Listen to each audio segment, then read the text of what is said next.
Figma, Adobe XD, Sketch, Framer. Comme avec un tournevis, il faut savoir choisir le bon outil pour le bon projet. On analyse ensemble les cas d'usage de Figma et d'Adobe XD tout de suite dans Parlons Design.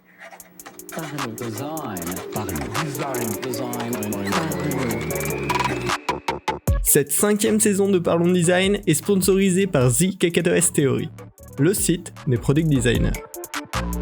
Salut, c'est Romain Perchna, bienvenue dans cette 5e saison de Parlons Design. Et aujourd'hui, on va commencer directement en parlant outils, mais vraiment pas quel est le meilleur outil. Finalement, il n'existe probablement pas de meilleur outil de design, mais plutôt quels sont les avantages de quel outil et du coup dans quel cas d'usage on va préférer utiliser Figma ou dans quel cas d'usage on va préférer utiliser Adobe XD. On a souvent tendance à l'oublier, on voit plein d'articles sur des méthodes, sur des outils qui nous tirent vers « Ah ouais, cet outil c'est vraiment le meilleur » alors que souvent, que ce soit pour les méthodes ou pour les outils, l'idéal, l'essentiel c'est de savoir adapter, prendre le bon pour le bon projet. Et du coup, c'est ce qu'on va voir aujourd'hui. Comme par exemple, on peut faire plein d'analogies avec le monde réel, mais le vélo électrique, ça va être hyper pratique pour se déplacer en ville, mais beaucoup moins sur l'autoroute. Et ben c'est pareil avec les outils de design, avec les méthodes de design. Certains vont être excellents dans un domaine, mais il y aura toujours de meilleures alternatives dans d'autres domaines, dans d'autres cas d'usage. Donc, voilà, on va essayer de comprendre ensemble quelle est la valeur que l'on peut tirer de chaque outil pour savoir utiliser finalement le bon outil au bon moment. Alors, les deux dont on va discuter aujourd'hui, c'est peut-être Figma actuellement, l'outil le plus coté niveau design, et puis Adobe XD, un des gros concurrents également qui est plutôt sur la montée. Il y a aussi Sketch qui a toujours une grosse importance, mais qui va plutôt dans la direction inverse actuellement. Et du coup, je trouve ces deux outils très intéressants à comparer parce que on a l'impression qu'ils sont très proches et pourtant, dans leur fonctionnalité, dans leur comportement, il y a des différences assez majeures qui en font des outils pas pour les mêmes usages, en tout cas à mon sens. Et puis, j'espère qu'on pourra débattre là-dessus. Alors, pour commencer cette analyse, je me suis fait une petite grille comparative de qu'est-ce qui différencie grossièrement ces deux outils. Alors, déjà, on a quelques trucs qui sont présents sur les deux. Déjà, c'est à peu près le même fonctionnement globalement. On va avoir à peu près les mêmes outils, on va pouvoir faire à peu près les mêmes choses. On n'a pas de grosses limitations là-dessus. Donc, la transition de Figma à Adobe XD ou d'Adobe XD à Figma, globalement, se fera très simplement si vous ne connaissez qu'un seul des outils. Les deux possèdent de la collaboration en temps réel, ce qui est absolument nécessaire. Enfin, dans nos workflows actuels, on ne peut pas utiliser d'outils qui permettent pas de travailler à deux sur un même document en même temps. Ce serait clairement dommage de se priver là, donc les deux outils proposent ça, et également les deux outils sont globalement hyper fluides, dispo autant sur Mac que sur Windows, donc on n'a pas de souci à ce niveau-là. Par contre, il y a plein de petits détails qui vont venir différencier ces deux outils. Par exemple, sur la gestion des composants, Figma, notamment maintenant avec les composants interactifs, les variantes de composants, sont bien au-dessus, sont vachement plus avancés, on va pouvoir faire des composants bien plus intéressants. Par contre, de l'autre côté, Adobe XD gagne largement sur le plan de la fluidité des animations. On peut prototyper des animations hyper diverses et qui sont toujours hyper fluides dans le rendu. Et du coup, vachement immersives quand on va faire tester le prototype. Derrière, Figma est meilleur sur l'organisation générale. L'organisation des contenus, des pages, des composants, la navigation au sein de Figma est vachement plus avancée que dans Adobe XD. Donc on va encore avoir ce bon point là côté Figma, côté bien organisé, bien mettre en place un système clair et lisible. Mais derrière, Adobe XD va être meilleur sur la variété des interactions. On a plus de types d'interactions disponibles, on a plus de possibilités de créer un prototype fidèle et avancé avec Adobe XD. Donc on voit que déjà il y a des petits morceaux comme ça qui se discernent de chaque côté. Également, Figma va être beaucoup plus extensible, on peut créer également des plugins pour Adobe XD, mais ils sont pas forcément très avancés, ils sont relativement rares, là où Figma a une énorme communauté et énormément de plugins qui permettent d'étendre fortement les possibilités de Figma. Là, Adobe XD a ces possibilités, mais elles sont pas vraiment exploitées. Par contre, il y a pas mal de possibilités créatives qui sont directement disponibles nativement dans Adobe XD et qui permettent notamment de faire des animations assez avancées assez sympathique directement dans l'outil sans aller chercher des petites astuces en trafiquant avec des plugins ailleurs.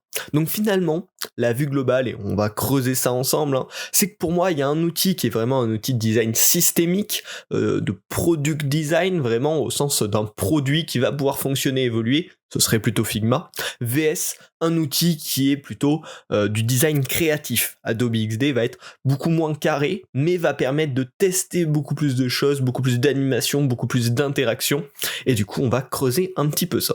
Alors, pourquoi Adobe XD serait plus cet outil créatif ? Parce que tout simplement, il permet de faire beaucoup plus d'interactions et de les prototyper de manière beaucoup plus fidèle. Ça va être un super outil pour designer des expériences immersives et toutes les petites expérimentations interactives que vous pouvez vouloir essayer. On a vraiment une superbe fluidité des animations et du prototype, là où Figma est pas toujours hyper fluide quand on lance un proto, avec des animations un petit peu complexes. Adobe XD gère super bien ça, et pour l'immersion client ou pour l'immersion sur des tests utilisateurs, c'est quand même vachement agréable d'avoir une interface qui répond comme une interface réelle développée. Donc ça, c'est vraiment un gros avantage lorsqu'on doit designer des expériences immersives notamment. Également, je vous le disais, Adobe XD intègre des fonctionnalités créatives assez avancées. Il y a notamment tout un outil de déplacement 3D, on va pouvoir faire des rotations de l'objet sur les 3 axes en 3D, le faire se déplacer vraiment dans l'espace, et du coup créer des effets de transition hyper sympas, qui pourrait potentiellement être intégré dans le développement, et donc le pousser plus loin que sur un prototype Figma où on n'a que du déplacement en 2 dimensions. Récemment, depuis Adobe Max, ils ont également annoncé l'intégration des vidéos et des fichiers Lottie. Alors les vidéos, bon, vous connaissez bien sûr, ça peut être très intéressant de l'intégrer dans des prototypes, mais les Lottie, c'est tout simplement ces animations SVG qu'on peut réaliser dans After Effects, qui vont être utilisables sur le web de manière super simple, super légère, super efficace. On va pouvoir les intégrer nativement dans nos prototypes Adobe XD pour pouvoir jouer des animations complexes qui ont été conçues dans After Effects directement dans le prototype. Donc là aussi, on passe quand même à un niveau de prototypage et d'interaction hyper élevé, hyper avancé, et hyper intéressant parce que le prototype ressemblera vraiment de manière très très très fidèle à l'expérience développée finale. Un autre petit point là-dessus, on a dit avec Lottie on peut animer des formes hyper complexes, faire des trucs assez ouf, mais déjà directement dans Adobe XD, toutes les formes que vous dessinez de manière vectorielle vont pouvoir être animées d'une forme à l'autre, ce qui n'est pas possible dans Figma, ça fait un effet dégueulasse, ça pixelise la forme pour faire une espèce de transition. Là dans Adobe XD, vous pouvez faire un cercle qui se transforme en triangle, puis qui se transforme en n'importe quoi, la transition va être hyper fluide, et on va vraiment avoir un rendu très réel, qui ressemblera à la chose développée et qui donnera vraiment un côté immersif. Donc toutes ces possibilités d'animation hyper avancées permettent globalement d'avoir un proto de ouf. En plus de ça, il y a plein d'interacteurs qui sont disponibles. Bien sûr, les traditionnels click, hover, dragging, genre le déplacement d'un objet pour lancer des interactions, mais on va également pouvoir avoir des commandes au clavier, à la commande vocale, qui permettent de tester, de prototyper tout plein d'interactions directement dans Adobe XD.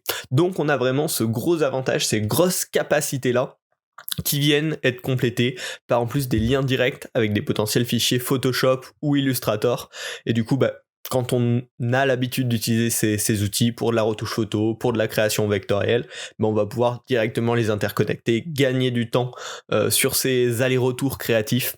Donc Adobe XD a vraiment tous ces avantages-là côté de la créativité. On a une grosse liberté de prototypage et hyper approfondie, et en plus on a un aperçu qui est bien plus immersif et attractif visuellement, tout simplement de par sa fluidité, qui est un aspect absolument génial. Par contre, bien sûr, il y a des désavantages. L'aspect systémique des composants, alors il est relativement avancé, il permet de faire des trucs assez sympas, il était même en avance sur Figma pendant un temps, mais aujourd'hui c'est pas ce qui va permettre de faire des gros design systems hyper robustes. Et on a aussi un fichier un petit peu plus fouillis, on n'a pas la séparation en plusieurs pages, le plan de travail est limité en taille, et du coup voilà, on va avoir un truc un petit peu moins rangé, un petit peu moins systémique, Donc pour moi, c'est pour ça que Adobe XD, c'est vraiment l'outil du design graphique, du design d'expérience immersive.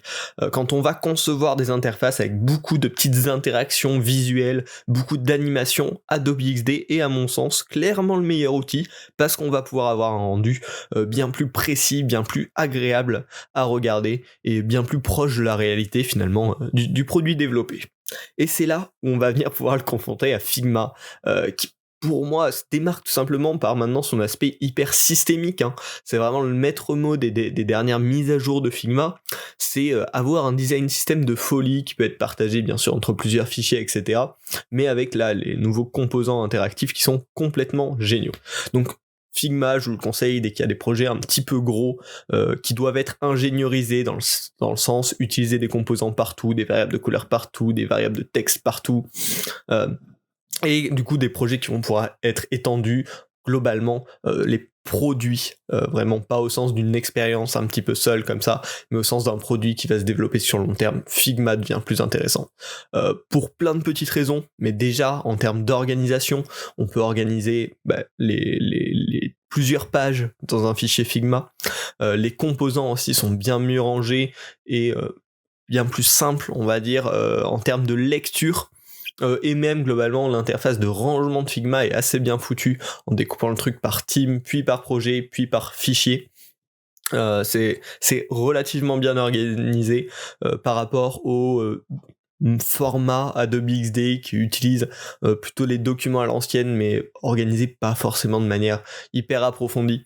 Donc clairement en termes d'organisation, Figma va l'emporter. Mais surtout ce qui le démarque, c'est complètement le système de composants, hein, qui aujourd'hui est hyper puissant. Avec les variantes interactives, on va pouvoir faire par exemple un composant bouton avec un état default, over, active, et également une variante pour le bouton secondary et le bouton tertiary, et tout ça on va pouvoir faire des interactions directement dans ces composants. Donc c'est extrêmement puissant, extrêmement adaptable, et si on apprend bien à l'utiliser, on va pouvoir en faire des trucs hyper qualitatifs et qui sera hyper bien géré sur le long terme.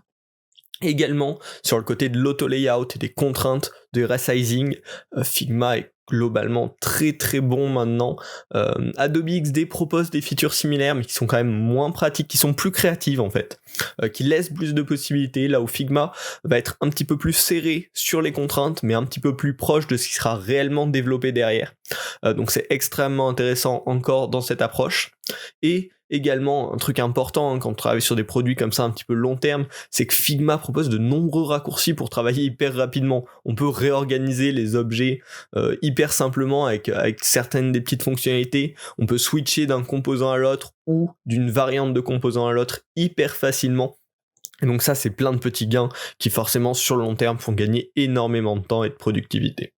Et enfin le dernier point qui va venir appuyer tout ça, hein, c'est que on en a parlé en début, mais Figma propose vraiment beaucoup de plugins, enfin la communauté Figma propose beaucoup de plugins qui va permettre d'étendre Figma très simplement globalement.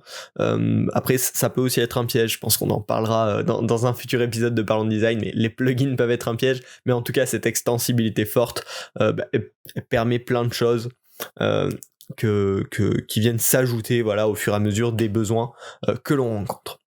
Donc pareil, les avantages de Figma, ils sont hyper clairs pour moi, c'est des composants extrêmement solides et robustes, et une proximité en fait du fonctionnement, par exemple de l'auto-layout de Figma, avec la vraie façon de développer. On est un petit peu plus proche du modèle de box qu'on utilise dans le développement, et donc tous ces avantages font qu'on gagne beaucoup en temps et en ingéniorisation du fichier. Par contre, derrière, ça va demander plus de travail, maintenir une bonne librairie de composants, ça demande vraiment des connaissances sur Figma, ça demande que les gens soient formés avant de venir toucher à la librairie de composants, si on veut pas que tout soit cassé au final. Et puis on aura aussi quand même globalement des interactions, des animations moins précises et moins immersives que dans Adobe XD. Donc voilà, on a vraiment deux outils différents avec chacun leurs avantages. Figma, à mon sens, c'est vraiment l'outil du design produit, là où Adobe XD va être hyper utile dès qu'on veut tester des petites interactions, des petites animations.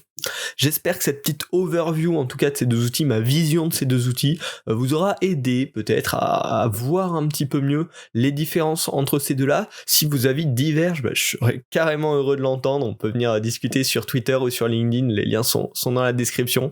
Ce serait super intéressant. Globalement, l'apprentissage général que j'aimerais qu'on tire ensemble de cet épisode, c'est de se dire, il faut savoir prendre le temps de comprendre chaque outil.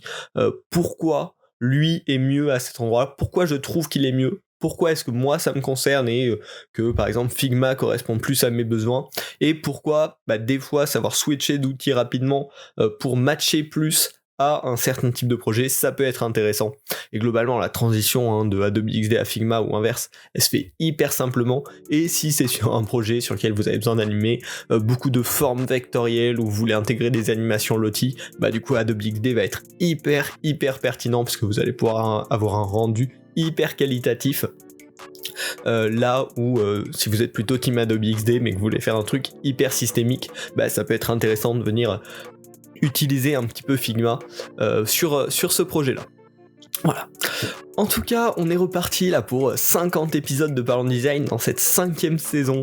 On va taper le quart de millier d'épisodes d'ici la fin de la saison. Si vous voulez suivre ça, bien sûr, abonnez-vous à Parlons Design. C'est disponible sur toutes les plateformes de podcast, Spotify, Apple Podcast, Deezer, Google Podcast, et également sur YouTube pour ceux qui préfèrent le suivre sur YouTube. À savoir que ça restera un podcast à écouter. En tout cas, on se retrouve la semaine prochaine pour un nouvel épisode. Salut!